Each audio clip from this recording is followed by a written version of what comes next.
Hi friends, this is Vincent. நம்ம சேனலுக்கு உங்களை வரவேற்கிறேன். நம்ம சேனல் வந்து பாத்தீங்கன்னா உங்களோட கெரியரை செட் பண்றதுக்காக தான் நீட் கவுன்சிலிங் சொந்தமா நம்ம சேனல்ல நிறைய வீடியோஸ் வந்து கொடுத்துட்டே இருக்கோம். சரியா? ரெகுலரா நம்ம சேனலை ஃபாலோ பண்ணீங்க அப்படினாவே நல்லபடியா நீங்க நீட் கவுன்சிலிங்கும் சரி எந்தவித கைடன்ஸ் வேணாலும் நீங்க நம்மளை தொடர்பு கொள்ளுங்க. நாம உங்களுக்கு ஹெல்ப் பண்ணி கொடுக்கிறதுக்கு ரெடியா இருக்கிறோம். ஓகே, அதாவது நீட் ஃப்ரெஷ், அதாவது இப்பதான் ஃப்ரெஷர், அதாவது 12th முடிச்சு இப்பதான் நீட் எக்ஸாம் எழுதுனீங்க அப்படின்னா அவங்களுக்கு எந்த பிரச்சனையும் இல்லை, இன்னொரு வருஷம் கூட பார்த்துக்கலாம் அப்படிங்கிற ஒரு எண்ணம் வந்து இருக்கும். நிறைய பேர் அது இந்த வருஷம் ரொம்ப முக்கியமா பார்க்கும்போது second year repeater, third year repeater, fourth year ரிப்பீட்டர்ஸ்லாம் நிறைய பேர் இருக்கீங்க. அப்ப சார் நான் ரிப்பீட்டர்ஸ் வந்து நான் போட்டுக்கேன் சார், ஆனா நான் நினைச்ச மார்க், அதாவது போன வருஷம் மார்க்கை விட இந்த வருஷம் ரொம்ப குறைவா தான் போகும் போல, நான் நினைச்ச மார்க் எனக்கு வரல சார், அப்ப நான் என்ன பண்றதுனே தெரியல சார், எனக்கான எய்ம் வந்து பாத்தீங்கன்னா எம்பிபிஎஸ் படிக்கிறது தான் சார் எய்ம்.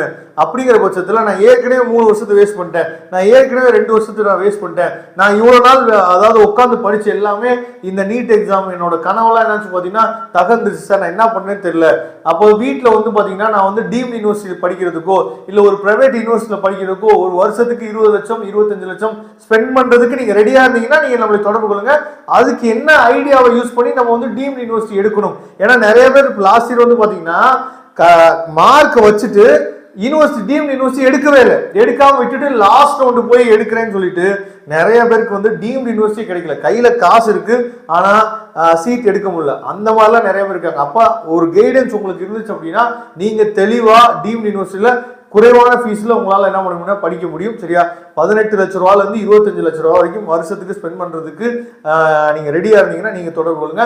சார் இதெல்லாம் என்னால முடியாது சார், அப்படி இருந்தா நாங்க போன வருஷமே இல்லை அதுக்கு முந்தின வருஷமே நாங்க டீம் நியூஸ்ல போட்டிருப்போமே சார் அப்படின்னு நீங்க நினைச்சீங்க அப்படின்னா நான் சொல்லக்கூடிய ஒரு நல்ல அட்வைஸ் என்னன்னா, சார் நான் இந்தியாவில தான் நான் படிக்கணும் சார் அப்படின்னு நினைச்சீங்க அப்படின்னா நீங்க பிடிஎஸ் படிக்கிறதுக்கு பதில் நீங்க பிஎஸ்எம்எஸ், பிஹெச்எம்எஸ், சரியா, பிஎஸ்எம்எஸ் இல்லாட்டி பிஏஎம்எஸ், சரியா, அதாவது சித்தா, ஹோமியோபதி, ஆயுர்வேதா இந்த கோர்ஸ் நீங்க பண்ணலாம். இல்ல சார் எனக்கு இதெல்லாம் வேணாம், ஆனா நான் எம்பிபிஎஸ் தான் சார் பண்ணணும் அப்படின்னா நீங்க நல்லா கவனிச்சுங்க.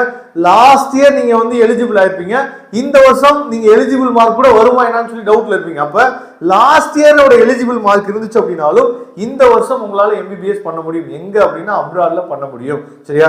அப்ப அப்ராட்ல நான் பண்றதுக்கு ரெடியா இருக்கேன் சார். ஃபர்ஸ்ட் இயர் மட்டும் தான் கொஞ்சம் செலவாகும், ஏன்னா நம்ம வந்து விசா எடுக்கணும், அந்த பாஸ்போர்ட் செலவு, இந்த செலவு வந்து ஃபர்ஸ்ட் இயர் மட்டும் தான் கொஞ்சம் ஒரு 7 லட்ச ரூபாய் 8 லட்ச ரூபாய் செலவாகும். செகண்ட் இயர்ல இருந்து வந்து பாத்தீங்கன்னா ஃபீஸ் வெறும் 4 லட்ச ரூபாய் கூட தான் வரும். அதுவும் ஹாஸ்டல் ஃபீஸ் வந்து மாசம் மாசம் நீங்க கட்டக்கூடிய காலேஜஸ் எல்லாம் நிறைய இருக்கு. அந்த மாதிரி ஹெல்ப் எல்லாம் நம்ம என்ன சொல்றோம், நிறைய பசங்களுக்கு நம்ம லாஸ்ட் இயரே பண்ணி கொடுத்தோம், இந்த வருஷம் நம்ம பண்றதுக்கு ரெடியா இருக்கணும். அதனால நீட் மார்க் குறைஞ்சிரும், நீட் மார்க் குறைஞ்சிச்சுன்னா எனக்கு என்ன பண்றேன்னே தெரியல, நான் எம்பிபிஎஸ் தான் படிக்கணும்னு ஐடியால இருக்கேன் அப்படின்னு நீங்க இருந்தீங்கன்னா எப்ப வேணாலும் தொடர்பு கொள்ளுங்க, நாம உங்களுக்கு ஹெல்ப் பண்றதுக்கு ரெடியா இருக்கிறோம். Okay friends, thank you. நம்ம நெக்ஸ்ட் வீடியோ பார்க்கலாம். அதுவரை உங்களுக்கு விடைபெறுவது உங்கள் நண்பன் வின்சென்ட்.